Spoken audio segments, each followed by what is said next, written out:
Hello students, how are you all? Hope so all of you are fine and happy.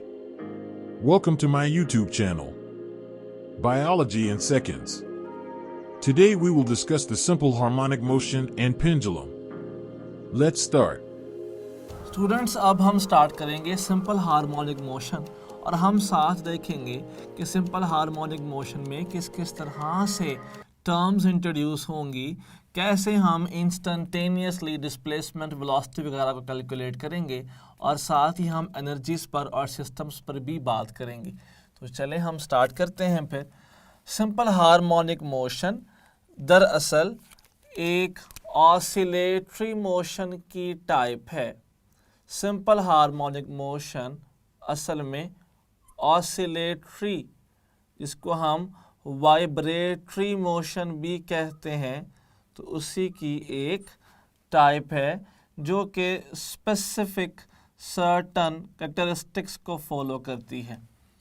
वो properties कौन कौन से ज़रा note कीजिएगा। जो हमारी फर्स्ट प्रॉपर्टी है वो तो ये है कि ये एक ऐसी मोशन है, ये एक ऐसी वाइब्रेटरी मोशन है जिसमें एक्सेलरेशन डायरेक्टली होता है डिस्प्लेसमेंट के, लेकिन ऑपोजिट डायरेक्शन में।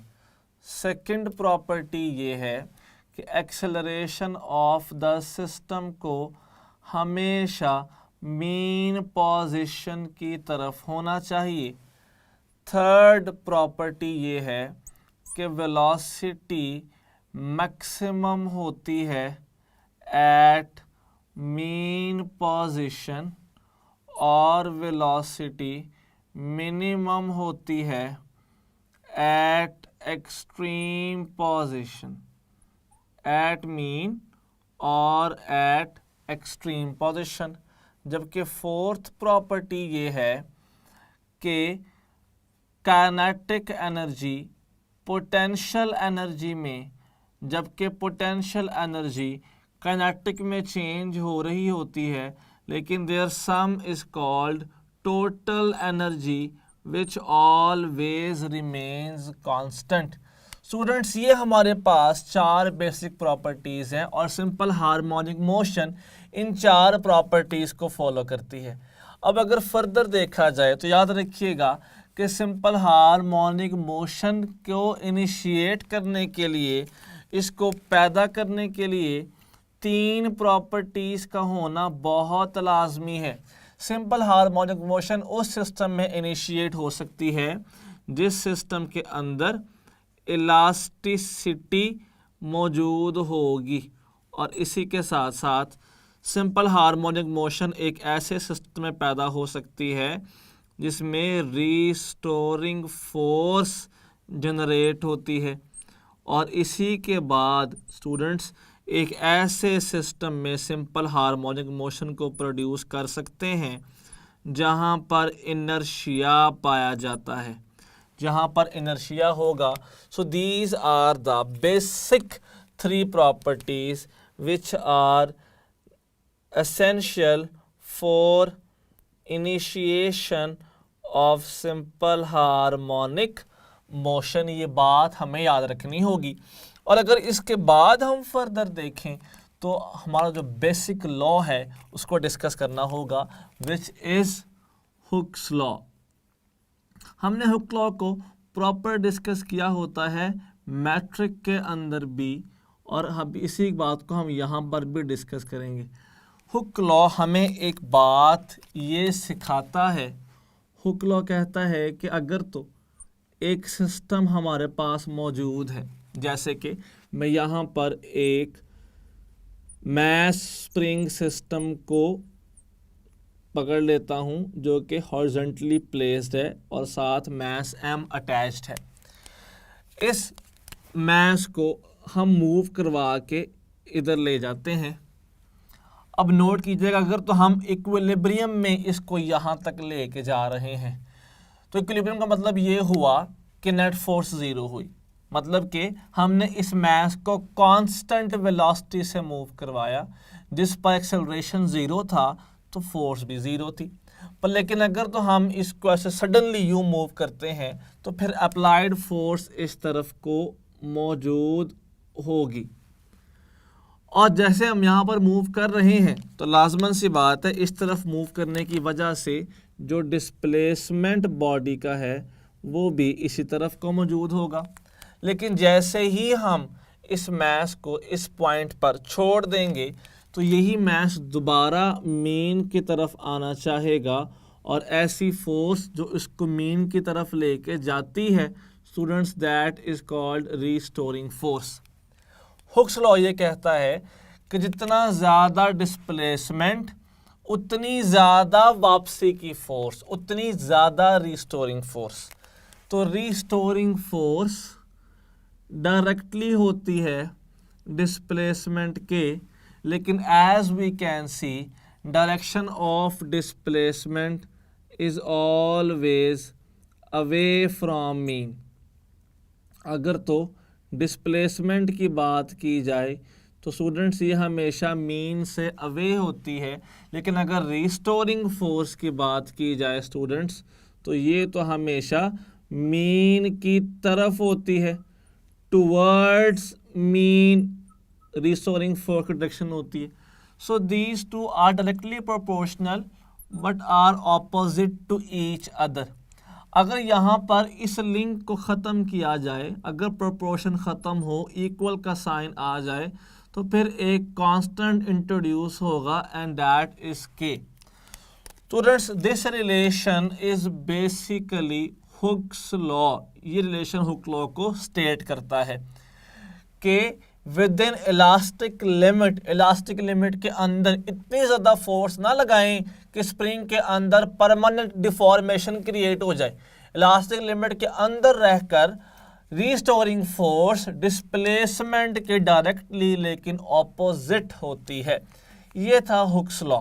अब अगर यहाँ से मैं इस के की बात करूँ ना तो ये के असल में स्टेट करता है स्प्रिंग कांस्टेंट को। दिस के एक्चुअली स्टेट्स स्प्रिंग कांस्टेंट। ये के स्टेट कर रहा है स्प्रिंग कांस्टेंट को। अच्छा, स्प्रिंग कांस्टेंट क्या होता है? अगर तो मैं डिफाइन करना चाहूँ तो डेफिनेशन में तो बड़ा सिंपल है कि हम ये बात कह सकते हैं कि by definition spring constant is force per unit elongation.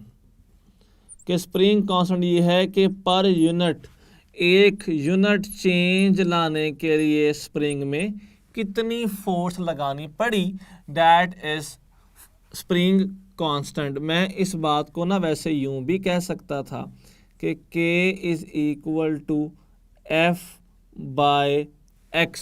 देखिए ना, negative sign was never the part of magnitude, it only showed कि डायरेक्शन ऑपोजिट है। तो हम बात कर रहे हैं K की तो वो सिर्फ F बाय X ही होगा। अगर यहाँ से इसका यूनिट देखा जाए तो यूनिट इस के का आ जाता है न्यूटन पर मीटर। क्या यही यूनिट किसी और चीज़ का भी होता है? तो याद रखें कि this is the same unit as surface tension. This is same as surface tension. This is same as surface, उनका उसका भी यूनिट सेम ही होता है।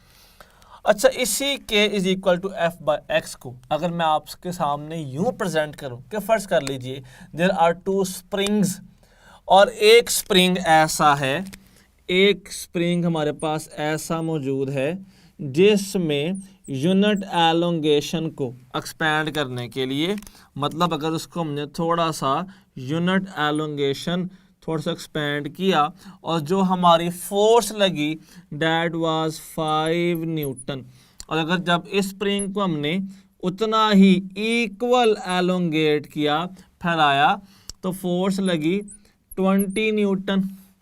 तो इसका मतलब ये हुआ कि इस स्प्रिंग को एलोंगेट करना ज़्यादा मुश्किल था, ये ज़्यादा सख्त था।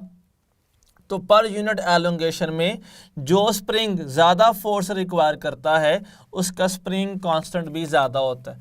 तो ज़्यादा फोर्स रिक्वायर कौन करता है? जो स्प्रिंग हार्ड होता है, जो सख्त होता है, जो ज़्यादा स्टिफ होता है। तो हम कह सकते हैं कि spring constant is also measurement of stiffness of spring, क्योंकि जोन सा स्प्रिंग ज़्यादा स्टिफ होगा अल्टीमेटली उसी की वैल्यू ऑफ के ज़्यादा होगी, क्योंकि उसी पर ज़्यादा फोर्स लगेगी एलोंगेशन को प्रोड्यूस करने के लिए। यही स्प्रिंग कांस्टेंट किन चीज़ों पर डिपेंड करता है? अगर मैं इसकी बात करूं तो याद रखिएगा कि this spring constant depends upon, अगर मैं डिपेंडेंस की बात करता हूं तो this spring constant depends upon nature of material जिससे स्प्रिंग बना है। अगर स्प्रिंग कॉपर का है तो उसकी एलोंगेशन सेपरेट होगी, अगर स्प्रिंग स्टील का है तो एलोंगेशन सेपरेट होगी। नेचर पर डिपेंड करता है। और उसी के साथ साथ spring also depends upon unstretched length.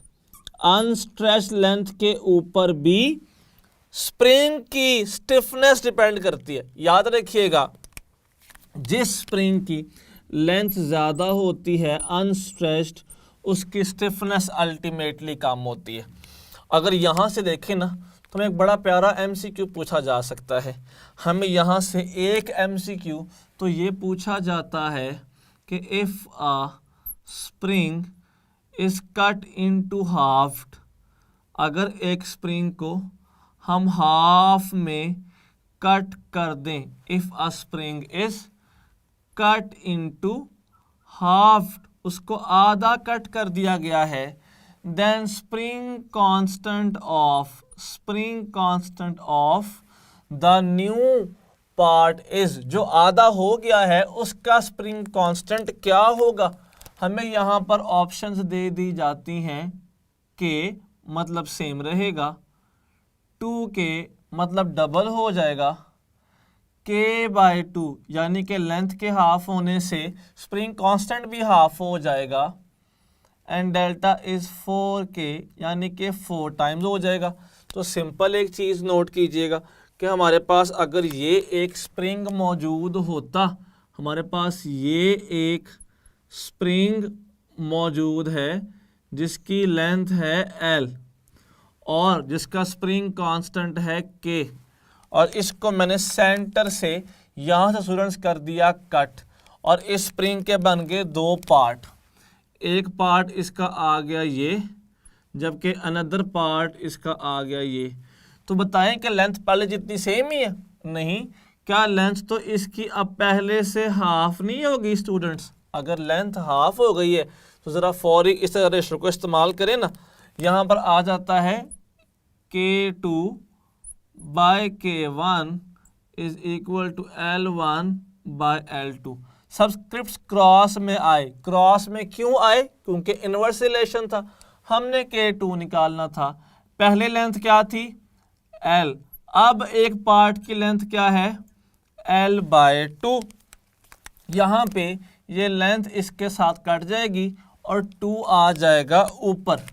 हम कह सकते हैं K2 इज इक्वल टू 2 ऊपर आ गया, 2 ये भी ऊपर चला गया K। तो अगर लेंथ हाफ हो जाती है तो इनवर्स रूल के मुताबिक स्प्रिंग कांस्टेंट को डबल हो जाना चाहिए। तो देखें उसके डिपेंडेंस में से हमने एक एमसीक्यू देखा जो उसकी कटिंग ऑफ स्प्रिंग के ऊपर भी था। अब अगर फर्दर मैं इस चीज़ को कुछ आपके साथ यूं शो करूं कि कटिंग का ही एमसीक्यू आ जाए लेकिन वो हाफ में कट ना करे, तो कट कुछ यूं करे, ज़रा नोट कीजिएगा। If a spring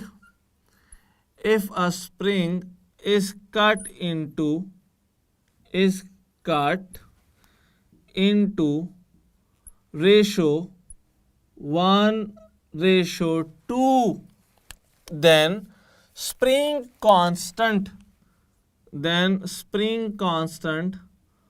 of larger part will be। फिर बताएं कि जौन सा हिस्सा दोनों में से बड़ा है उसका स्प्रिंग कांस्टेंट क्या होगा। हमारे पास अल्फा ऑप्शन आ गया के, क्या सेम रहेगा, बीटा आ गया 3k, क्या 3 गुना हो जाएगा, चार्ली आ गया 2k, क्या डबल हो जाएगा, और डेल्टा आ गया 3k/2, क्या 3/2 टाइम्स हो जाएगा। अब नोट करें कटिंग वाला कैसे किया। कटिंग देखना मेन काम है। हमारे पास ये एक स्प्रिंग था, हमने इस एक स्प्रिंग को कट किया 1:2 में। इसका वाला क्या मतलब है, मतलब हमने यूं कट किया कि कट करने के बाद एक हिस्सा एक तरफ और 2 हिस्से एक तरफ हो जाएं। अच्छा, अगर मैं जो कट कर रहा हूं इसका मतलब ये बना कि टोटल पार्ट्स फिर 3 होंगे, क्योंकि 3 पार्ट्स करूंगा तो एक हिस्सा एक तरफ होगा और 2 हिस्से एक तरफ होंगे। तो द इजीएस्ट वे इज कि जोन सी भी आपको रेशो दी जाए ना उसको ऐड कर लें। 1 + 2 क्या बनता है 3।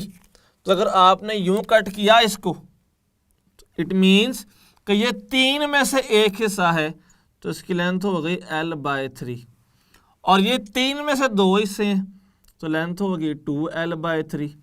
अब इनकी आपस में रेशो क्या है 1:2। अगर कहता 4:5 में कट करना है तो मतलब मुझे टोटल 9 हिस्सों में डिवाइड करना था, कि 9 में से 4 हिस्से एक तरफ और 5 हिस्से एक तरफ। सो 4L/9 एंड 5L/9। अगर वो 2:3 कह दे तो टोटल हिस्से 5 होंगे, 5 में से 2 हिस्से एक तरफ, 3 हिस्से एक तरफ, 2L/5 3L/5। यहाँ बात की थी 1:2 की। अब अगर तो मैं यूं सॉल्व करूं तब भी आंसर आ जाएगा। ज़्यादा इजीएस्ट वे क्या है, लेंथ के साथ जोन सा भी कोफिशिएंट गिवन है उसको इन्वर्स कर दें। लेंथ के साथ यहाँ पे गिवन है 1/3, उल्टा किया तो क्या आ गया 3। यहाँ पे लेंथ के साथ गिवन है 2/3, उल्टा किया तो क्या आ गया 3/2, साथ के आ जाएगा, क्योंकि इन्वर्स करेंगे तो वो स्प्रिंग कांस्टेंट की वैल्यू देगा ना। तो correct option is delta 3k/2। आपने देखा अगर यूनिफॉर्म कटिंग करे तब भी कितना आसान है। यूनिफॉर्म कटिंग की बात की, उसने कहा हाफ, तो सारे पार्ट्स इक्वल लेंथ के होंगे, उसने हाफ कहा L/2, उल्टा किया तो 2k आंसर आ गया। पर अगर वो यूनिफॉर्म नहीं है, अगर वो नॉन यूनिफॉर्म कटिंग कहता है तो फिर हम रेशो की फॉर्म में ऐसे बहुत इजीली इसे कैलकुलेट कर सकते हैं स्टूडेंट्स। अब इसके बाद हमने डिस्कस करना है कॉम्बिनेशन ऑफ स्प्रिंग्स, और इसी के साथ साथ उसकी टर्म्स क्या हैं। कटिंग ऑफ स्प्रिंग के बाद एक बहुत इंपॉर्टेंट टॉपिक जो स्प्रिंग के लिहाज से अहम है वो है कॉम्बिनेशन ऑफ स्प्रिंग। हमने अब देखना है कि स्प्रिंग्स को हमने कट तो कर दिया ना, हमने एक स्प्रिंग को मल्टीपल पार्ट्स में कन्वर्ट किया। अब देखना है कि हम मल्टीपल स्प्रिंग्स को एक कैसे बना सकते हैं। अब हम करेंगे बात कॉम्बिनेशन ऑफ स्प्रिंग्स की। अगर देखा जाए तो जनरल हमारे पास 2 कॉम्बिनेशंस होते हैं और हमें उन्हीं दोनों को डिस्कस करना है। एक को हम कहते हैं पैरेलल कॉम्बिनेशन, जबकि second one is students series combination. हमें इन दोनों पर बात करनी है, वो भी स्लाइट ब्रीफ वे में, ताकि हमें कुछ आइडिया इसका बेहतर तरीके से हो सके।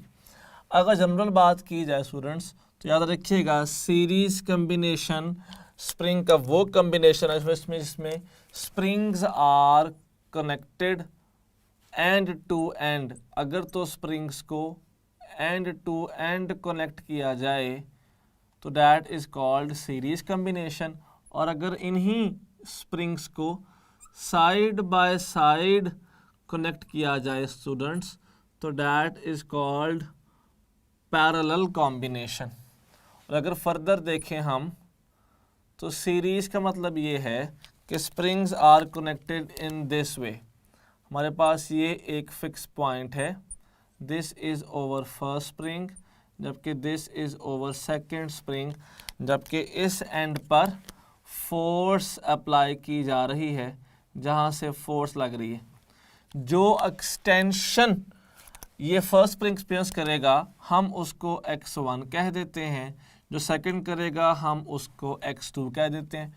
स्टूडेंट्स, इस केस में दोनों स्प्रिंग्स सेम फोर्स एक्सपीरियंस करते हैं। Both springs experience same force but both springs experience different displacements, और जो इसमें इक्वलेंट स्प्रिंग कांस्टेंट की वैल्यू होती है that is 1/k equivalent is equal to 1/k1 plus 1/k2। ये हमारा ब्रीफ नॉलेज है कम्बिनेशन ऑफ स्प्रिंग्स को लेके। अगर हम यहाँ पर बात करें स्प्रिंग्स के कम्बिनेशंस के मुतालिक स्टूडेंट्स, तो नोट कीजिएगा कि अगर तो ये फिक्सचर है और यहाँ पर हमारे पास ये एक स्प्रिंग, जबकि this is over second spring, और इसी के साथ हम इसके आगे यूँ फोर्स अप्लाई कर देते हैं। अब ज़रा नोट कीजिएगा, इस केस में both springs experience different force, अपनी स्टिफनेस के लिहाज से डिफरेंट फोर्स एक्सपीरियंस कर रहे होंगे, लेकिन इनमें एलोंगेशन सेम होगी। वो कैसे? एक बड़ी सिंपल सी बात सुनिएगा, मैं यहाँ पे लगा रहा था सेम फोर्स। अगर फोर्स सेम हो तो F इज़ इक्वल टू के एक्स के मुताबिक, ज़रा यहाँ पे देखें, F इज़ इक्वल टू के एक्स के अकॉर्डिंग फोर्स तो सेम थी, तो K इनवर्स ऑफ X आ जाएगा ना।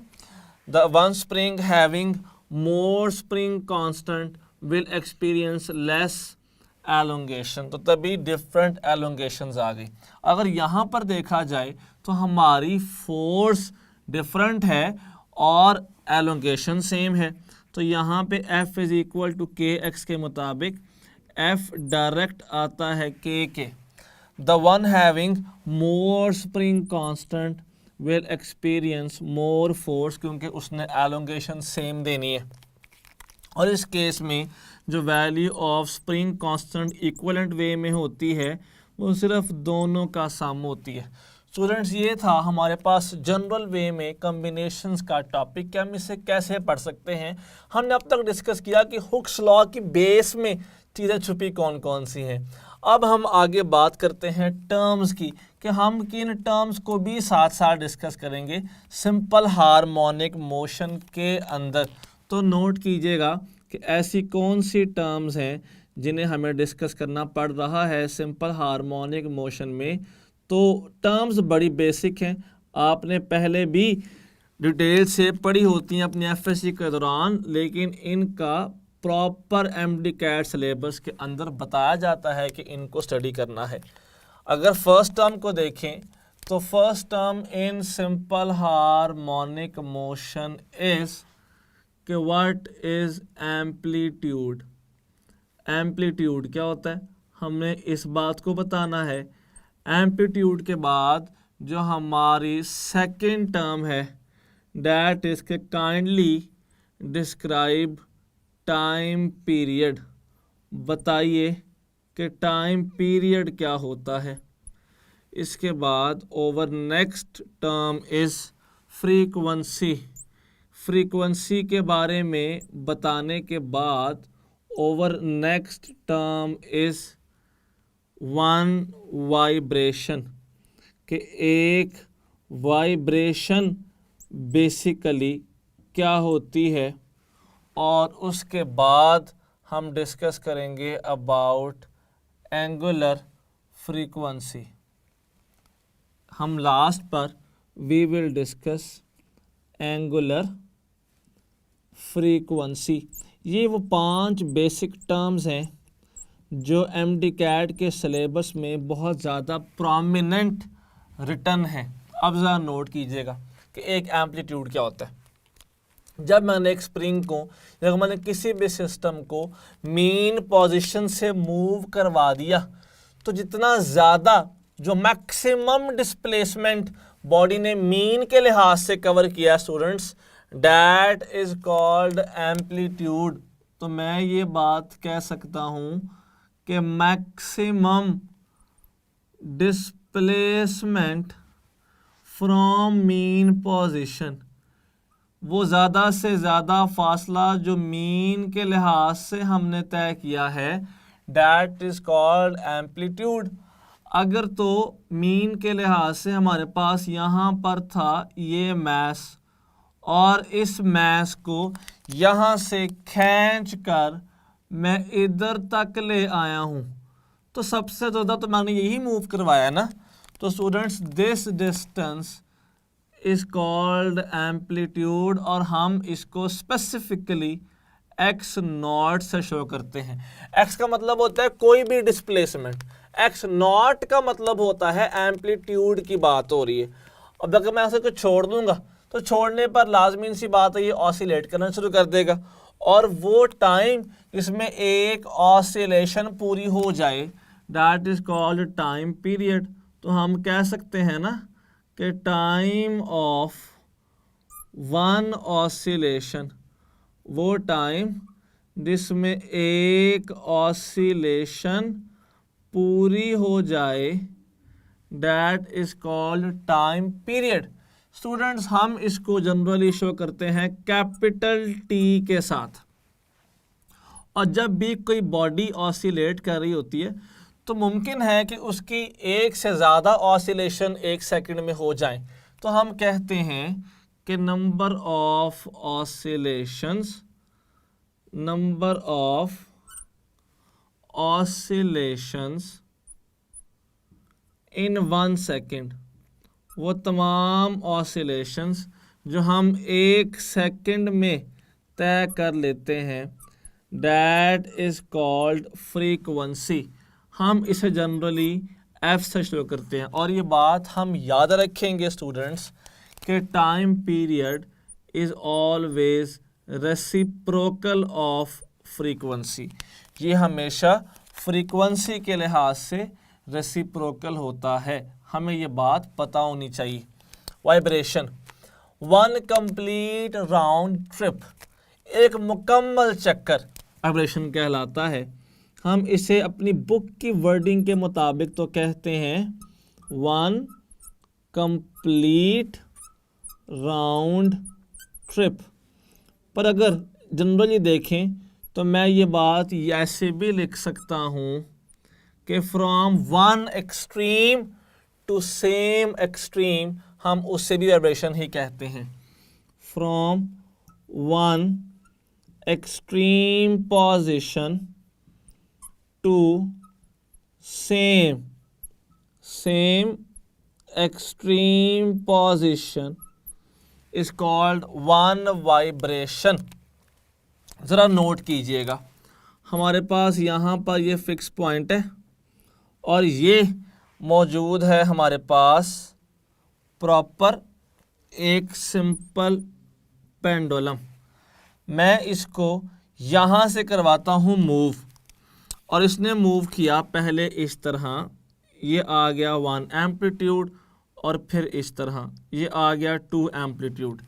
तो क्या मेरे पास वाइब्रेशन पूरी हो गई? नहीं, ये तो हाफ वाइब्रेशन है, उसने एक एक्सट्रीम कवर किया है, अभी तो सेकंड तो इसने कवर ही नहीं किया। तो मैंने इसलिए मीन से मीन नहीं कहा, क्योंकि मीन से मीन हाफ वाइब्रेशन बनती है, मुकम्मल नहीं। अब जो मैंने कहा है उस पर नोट करते हैं। मैंने कहा कि एक सिस्टम का एक एक्सट्रीम से उसी एक्सट्रीम तक का सफ़र, अगर मैं यहाँ से स्टार्ट करूँ तो this is 1 amplitude, 2 amplitude, 3 amplitude, 4 amplitude. तो देखें ये हमारे पास क्या हो गया, मुकम्मल वाइब्रेशन। दोनों एक्सट्रीम्स भी कवर हो गए, मीन भी। तो मैंने तभी मीन टू मीन नहीं कहा, एक्सट्रीम टू सेम एक्सट्रीम कहा, ताकि 1 वाइब्रेशन पूरी हो सके। और याद रखिएगा कि एक वाइब्रेशन या एक ऑसिलेशन के अंदर 4 एम्पलीट्यूड्स कवर होते हैं, 1, 2, 3 and 4 amplitudes are covered in one complete oscillation. And what is angular frequency? जिसे आपने पढ़ा होता है जनरली ओमेगा से. Omega is 2 pi by t. It is also 2 pi f. और मैं इसको आइडेंटिटी ऑफ अ सिस्टम भी कहता हूँ.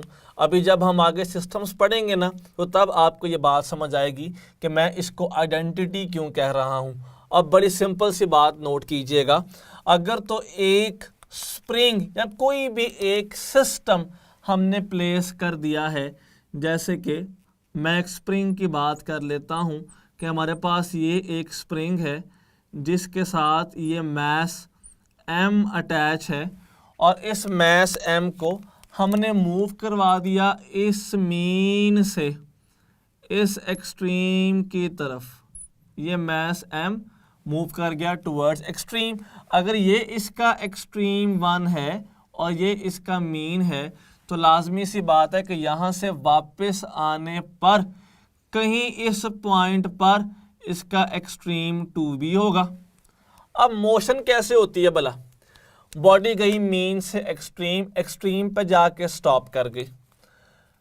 Displacement is maximum eight extreme. हम उसको एक्स नॉट कहते हैं. अगर डिस्प्लेसमेंट मैक्सिमम है तो एक्सेलरेशन को भी मैक्सिमम होना चाहिए, लेकिन क्योंकि बॉडी स्टॉप कर जाती है so velocity is minimum at extreme which is 0. फिर बॉडी यहाँ पे स्टॉप करके दोबारा जाती है रिस्टोरिंग फोर्स की वजह से मीन की तरफ, और बॉडी मीन पे स्टॉप नहीं कर पाती. क्योंकि वो स्टॉप नहीं कर पा रही तो क्यों? क्योंकि वहाँ पर वेलोसिटी मैक्सिमम है. लेकिन हम तो डिस्प्लेसमेंट को निकालते थे मीन से और बॉडी है भी कहाँ पे? मीन पे. सो डिस्प्लेसमेंट भी 0, एक्सेलरेशन भी 0. तो फिर हम इन दोनों को मिनिमम टर्म्स में ले लेते हैं. अब बात करते हैं सेकंड एक्सट्रीम की. It also has the same behaviour as the first one. Extreme पर आके डिस्प्लेसमेंट फिर सबसे ज़्यादा, एक्सेलरेशन भी ज़्यादा, जबकि वेलोसिटी मिनिमम होगी और 0 होगी. तो आपने देखा कि एक किसी भी सिस्टम में जो जनरल 3 पॉइंट्स हैं, मीन और 2 एक्सट्रीम्स, उन पर डिस्प्लेसमेंट, एक्सेलरेशन और वेलोसिटी निकालना तो बहुत आसान है. लेकिन अगर मैंने किसी मिड पॉइंट पर जैसे यहाँ पर अगर तो वेलोसिटी निकालनी पड़ जाए तो वो कैसे निकालेंगे? फिर तो मसाइल पैदा होंगे. तो हमने यहाँ पे अब सीखना है कि हम इंस्टेंटेनियसली डिस्प्लेसमेंट कैसे कैलकुलेट कर सकते हैं स्टूडेंट्स. तो नोट कीजिएगा कि how can we calculate instantaneous displacement. हम इंस्टेंटेनियसली कैसे डिस्प्लेसमेंट कैलकुलेट करेंगे. आपके एफएससी में तो ना ये बहुत डिटेल्ड टॉपिक था. हम डेरिवेशन यहाँ पे नहीं करेंगे, हम उतना ही पढ़ेंगे जितना हमारे एमडी कैट के लिए बहुत लाजिम है. अगर तो डिस्प्लेसमेंट की बात की जाए तो याद रखिएगा कि जब भी बॉडी मीन से स्टार्ट होती है, जब बॉडी कहाँ से स्टार्ट हो? मीन पोजीशन से, तो फिर displacement is equal to amplitude into sine theta. और जब भी बॉडी एक्सट्रीम से स्टार्ट होती है तो एक्सट्रीम से स्टार्ट होने पर x is equal to x nought cos of theta. क्यों? ऐसा क्यों? क्योंकि एक्सट्रीम से स्टार्ट होने पर हम 90 डिग्री का इनिशियल फेज पहले कवर करवा चुके होते हैं. बॉडी को इनिशियली मीन से स्टार्ट होना चाहिए, लेकिन जब एक्सट्रीम की बात करेंगे तो इसका मतलब ये हुआ कि बॉडी इनिशियल फेज पहले ही 90 डिग्री तय कर चुकी है, जबकि मीन वाले केस में इनिशियल फेज हमारे पास 0 डिग्री होता है. तो फिर हम लोग x नॉट साइन थीटा या कॉस थीटा के टर्म्स में डिपेंडिंग अपॉन कहाँ से शुरू हो रहा है. और अगर हमें ये बात नहीं बताई जाती कि बॉडी की मोशन कहाँ से स्टार्ट हो रही है, इस बात को छुपाया जाता है या फिर इसका जिक्र ही नहीं है, तो स्टूडेंट्स फिर हमेशा जो हमारा स्टैंडर्ड पॉइंट है वो मीन पॉइंट होता है। फिर हम x is equal to x nought sine theta से ही क्वेश्चन को सॉल्व करेंगे।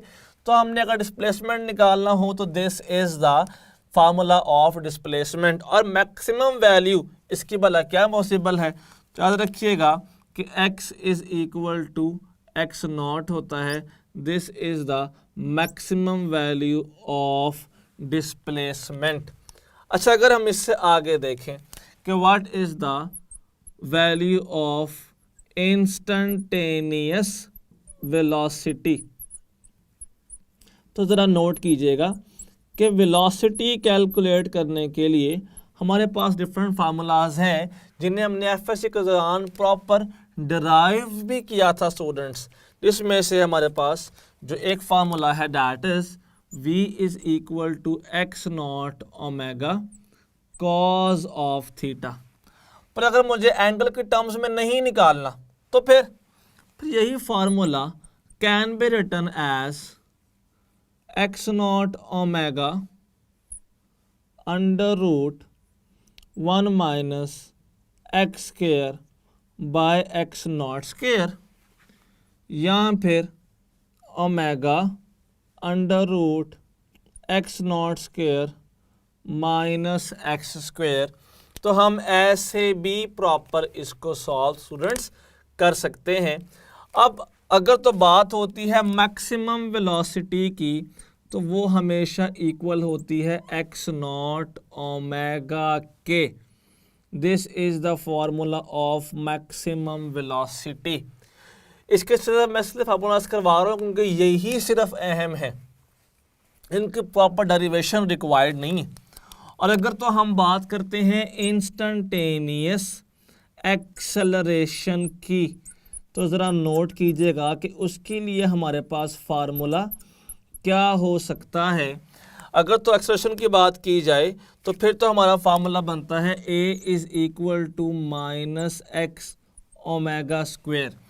ओमेगा आपको पता है 2 पाई एफ या 2 पाई बाई टी होता है, तो हम इसे कह सकते हैं minus 4 pi square f square x, या फिर minus 4 pi square x by t square acceleration का फार्मूला है। और अगर आपको मैक्सिमम वैल्यू निकालनी है तो फिर a नॉट आ जाता है minus x nought omega square.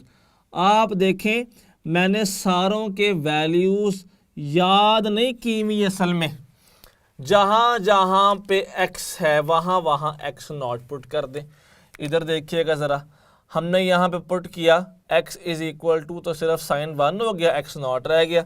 ये x नॉट ओमेगा, ये x नॉट ओमेगा स्क्वायर, तो आपको मिल जाएंगी वैल्यूज़ या फार्मूलाज ऑफ इंस्टेंटेन। अगर किसी इंस्टेंट पे निकालना हो तो हम इजीली यहाँ से स्टूडेंट्स कैलकुलेट कर सकते हैं।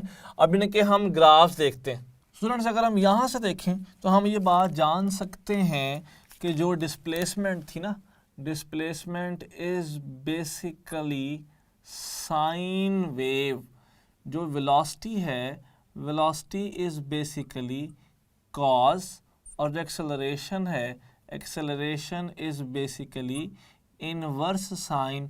तो अगर मैं इन सारों को प्रॉपरली अरेंज कर दूं एक वेव फॉर्म के अंदर, तो देखिएगा कुछ इस तरह से हमारे पास वेव्स आएंगी।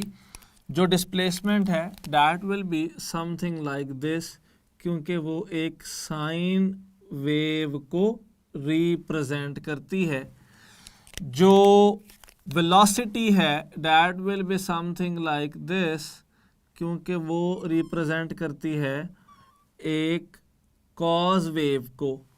और जो एक्सेलरेशन है that will be something like this, क्योंकि वो रिप्रेजेंट करती है एक इन्वर्टेड साइन ग्राफ को।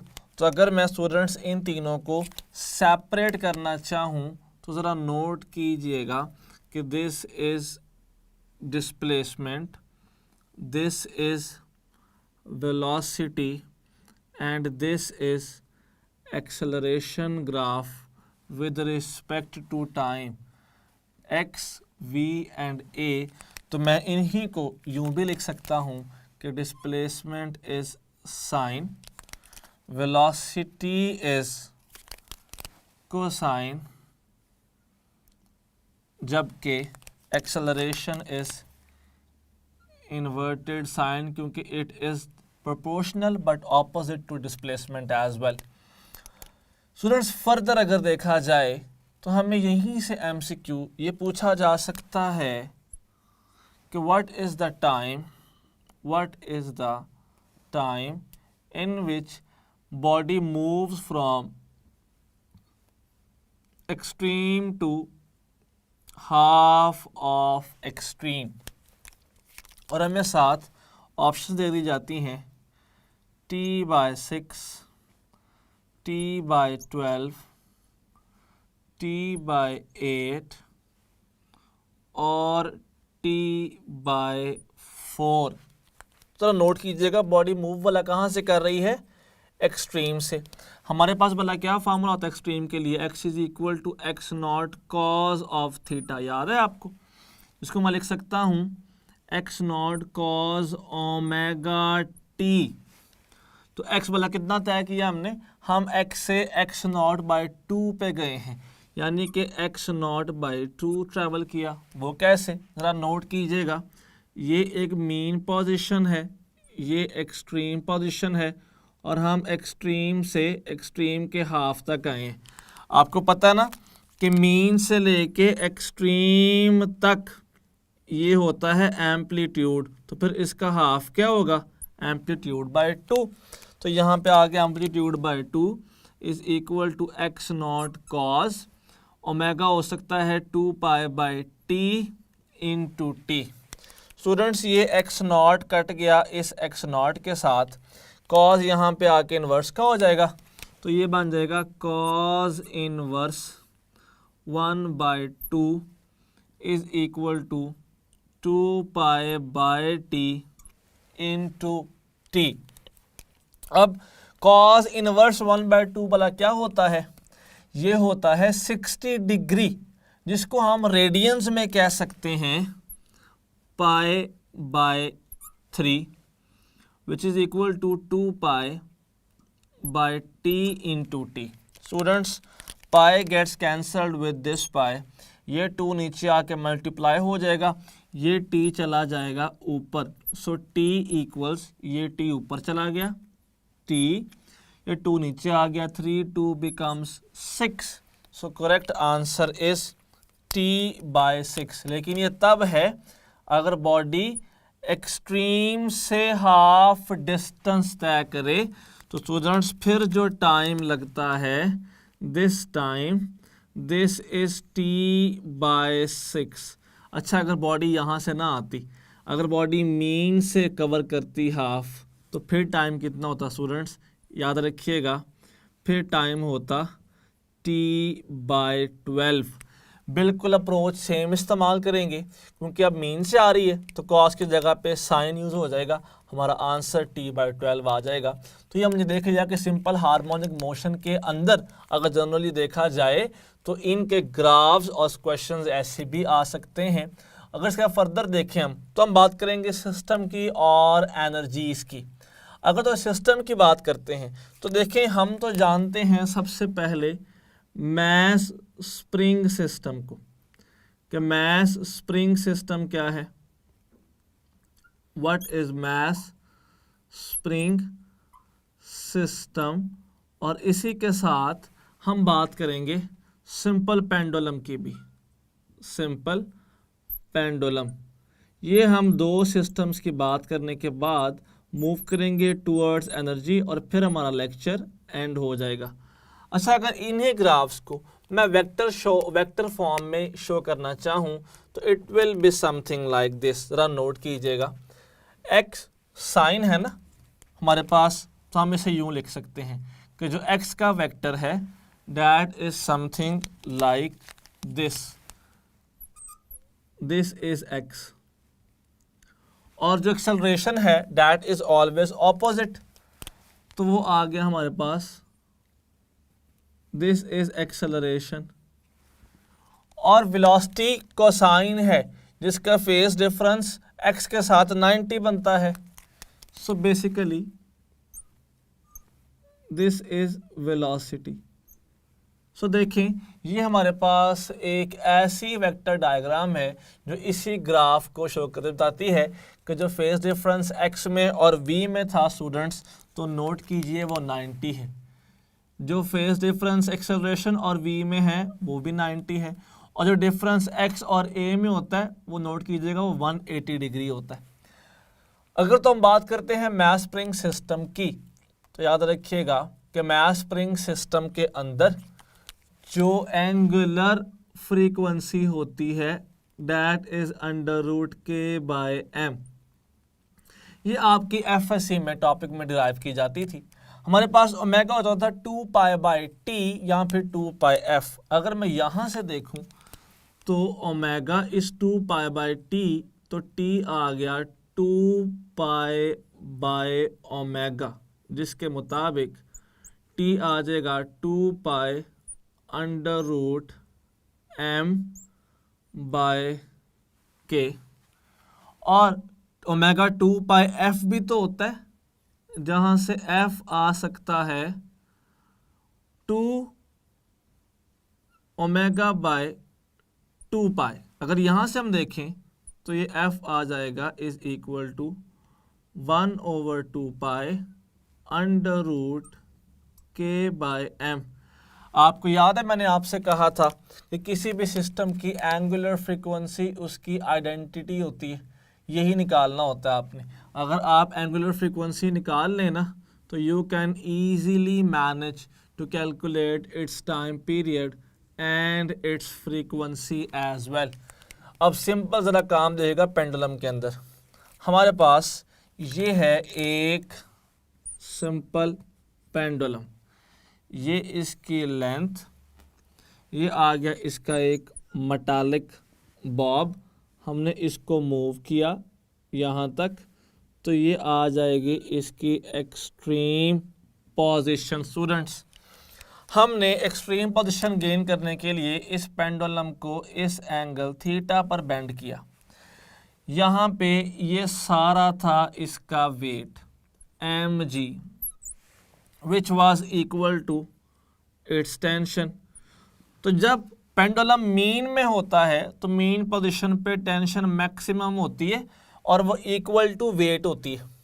लेकिन जब बॉडी एक्सट्रीम पे चली जाती है तो वेट तो हमेशा डाउनवर्ड ही एक्ट करता है ना, लेकिन इस एंगल के होने की वजह से due to this angle theta यहाँ पर दो कंपोनेंट्स आ जाएंगे वेट के।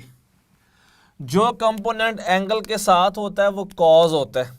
तो याद रखिएगा कि एक्सट्रीम पोजीशन में जो टेंशन है वो मिनिमम होती है which is equal to only cos component of weight, क्योंकि ये वाला सिर्फ कॉज कंपोनेंट है। और जो सामने है वो कंपोनेंट की डायरेक्शन ज़रा देखें, मीन की तरफ नहीं है, ये रिस्टोरिंग फोर्स प्रोवाइड करता है।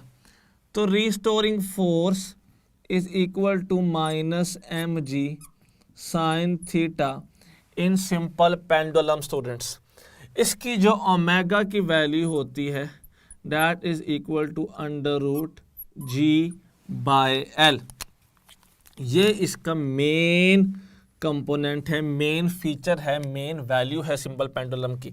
अगर यहाँ से हम देखें तो नोट कीजिएगा t equals 2 pi by omega भी होता है, और यहीं से f इक्वल्स ओमेगा बाय 2 पाई भी होता है।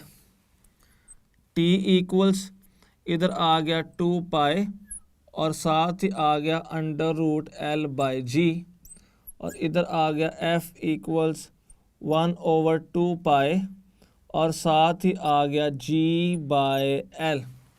तो students, these are the values of time period and frequency of simple pendulum. वो याद है जनरल एमसीक्यू आप एफएससी के अंदर ये पढ़ते होते थे कि if mass of the Bob is doubled तो क्या फर्क पड़ेगा, कोई फर्क ही नहीं पड़ता, क्योंकि टाइम पीरियड और फ्रीक्वेंसी दोनों डिपेंड तो मास पे करता ही नहीं है। लेकिन यहाँ फर्क पड़ता है, मास को डबल करने से टाइम पीरियड √2 टाइम हो जाएगा और मास को 4 टाइम्स करने से √ कर लेंगे तो क्या बनेगा 2, डबल हो जाएगा। तो हमारे पास सिंपल पेंडुलम की डिपेंडेंसी मास के ऊपर नहीं है, लेकिन मास स्प्रिंग सिस्टम की डिपेंडेंसी मास के ऊपर है। और यहां से बड़ा सिंपल सा एमसीक्यू पूछा जा सकता है, वो कैसे, वो कहते हैं कि what is the frequency of second pendulum, frequency of second pendulum क्या है। साथ ही हमें ऑप्शन दे देता है कि क्या 1 हर्ट्ज है, बीटा ऑप्शन क्या 2 हर्ट्ज है, चार्ली ऑप्शन क्या 1/2 हर्ट्ज है, डेल्टा ऑप्शन क्या 1/4 हर्ट्ज है। तो एक बड़ी सिंपल सी बात हम याद रखेंगे इन केसेस में कि नाम शो करता है कि जब भी फर्स्ट पेंडुलम की बात की जाएगी, जब भी किसकी बात की जाएगी, फर्स्ट पेंडुलम की, तो in case of first pendulum students, ये एक ऐसा पेंडुलम है जिसका टाइम पीरियड 1 सेकेंड होता है और जिसकी फ्रीक्वेंसी 1 हर्ट्ज होती है। और अगर इसको हम पुट करें तो लेंथ निकलती है इस पेंडुलम की 0.25 मीटर, जिसको हम 25 सेंटीमीटर भी कह सकते हैं। और अगर तो हम बात करते हैं सेकंड पेंडुलम की, तो in case of second pendulum, in case of second pendulum note कीजिएगा, टाइम पीरियड को 2 सेकेंड होना चाहिए, टाइम पीरियड 2 सेकेंड, जबकि फ्रीक्वेंसी शुड बी 1/2 हर्ट्ज, जिसको हम 0.5 हर्ट्ज भी कहते हैं, क्योंकि frequency is reciprocal of time period. और जो इसकी लेंथ होती है दैट इज 99.2 सेंटीमीटर, जिसको तकरीबन 1 मीटर भी कह सकते हैं। तो हमने पूछा फ्रीक्वेंसी ऑफ सेकंड पेंडुलम क्या होगी, तो दैट इज 1/2 हर्ट्ज। और अब हमारी लास्ट बात इसके मुतालिक होगी जो कि है एनर्जी, कि बताइए एनर्जी का क्या लिंक बनता है। ये एक ऐसा यूनिट है जिसमें से आपको एमसीक्यूज की फॉर्म में, मतलब कैलकुलेशन वाइज एमसीक्यूज बहुत कम, जबकि आपको जनरल डाटा ज़्यादा पूछा जा सकता है। तो एनर्जी की अगर बात करें तो सिंपल सी बात सुनिएगा, आपको फार्मूलाज याद होने चाहिए। वो हमसे एमसीक्यू पूछ सकता है जनरल वे में कि total energy can be calculated by, total energy हम कैसे कैलकुलेट करेंगे।